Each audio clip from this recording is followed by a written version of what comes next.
Welcome viewers to the first video of the playlist Data Structures in C++. So today we are going to study about stacks. So let's just jump into the video. I'm going to tell you a real world example which will help you to understand stacks. Okay. Suppose we have a bucket. Okay. Now what do? We keep a plate over here. Let's say the plate has a number 1. Then we keep another plate over here. Let's say which has a number 2. In this way we keep different plates over here which have random numbers. Okay. And suppose we want to pick out a plate. How can we pick out a plate? We have to take out the plate which we have kept in this bucket at the last. Okay, so at the last, which plate had we kept inside the bucket? We had kept this 45 number plate inside this bucket. Okay, so we need to take this out first. Okay, then we will take out 59, then we will take out 2, then we will take out 1. Okay, so what is happening over here is that whichever plate has gone last will be coming out first if we want to take them out. Okay, so what is this concept known as in computer? This concept is known as last in first out in computer. Okay, so last in first out is the principle on which stacks are based. So I hope this was just a small example which will help you to understand stacks. So what are these plates here doing? They are stacked against each other, one above the other. Okay, similarly stack is a data structure in which numbers can be put inside the stack one after the other, but when we have to take out the number, we can take the number out only from the top only.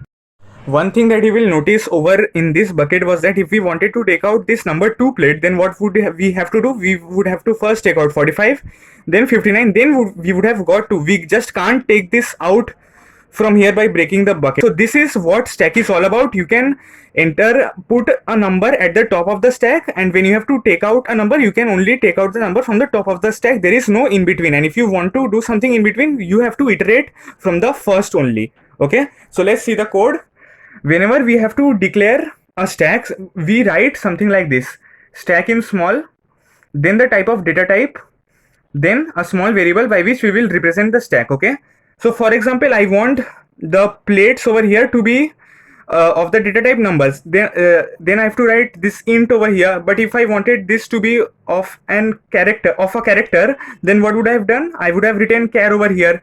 If I wanted this of a boolean, we would have written boolean over bool over here. And in this way we define a stack over here. And there are some pre-built functions with the help of STL library which we can implement. So at the starting of the code, we have to write something like this: hashtag include stack, so that all the codes that we write in the stack will be included in our code.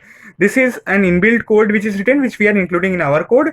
And after defining stack, let's say we want to insert an element in the stack, then what do?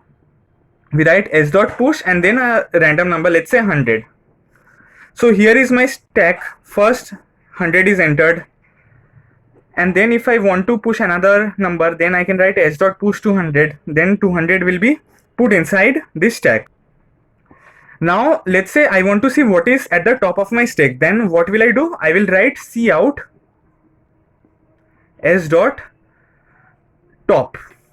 So there is another function called pop which can cause confusion, so I will be explaining that. So what will be the output if I write s.top? First we write this variable which we have defined our stack as, and then dot top inbuilt function. And what will top give the output? 200 was at the top, so 200 will be printed over here. Now if I want to remove this 200, what will I do? I will write something like this: s.pop. And then if I print s.top, then you know what will be the output? Then the output will be 100. Why 100? Because as soon as we are doing s.pop, this 200 is getting removed from the stack. Okay, what this is doing? This is removing top element in the stack. And what is s.top doing? It is printing.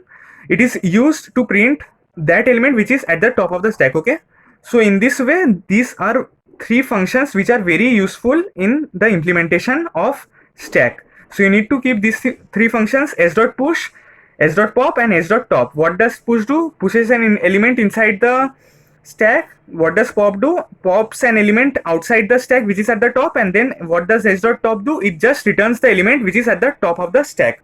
So now let's see how can we print a full stack, or how can we take input of the elements of a stack. So what can we do? we can take an integer n and then take input in this integer. Now what can we do? We can define just a variable n. Then suppose these are the n number of times we have to push elements inside our stack. So what do? We run a loop from 1 to n, I less than equals to n, and then I plus plus. Mind you, all these things will be written inside the main function, and this hashtag include stack will be written at the header of the file. So now what do? We write C in L, which means we are taking the input of a element, and then what do? We write s dot push of L. So we will have n elements pushed inside our stack. Let's say the n elements are 5, 4, 3, 2, 1. These were the elements given input, and if n was equals to 5, so how would our stack look like? Our stack would look like this: 5, 4, 3, 2, 1.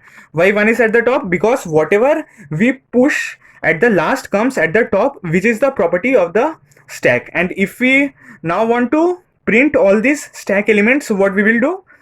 There is a method known as s.size in stack. What does s.size return? S.size returns the number of elements which is present in the stack.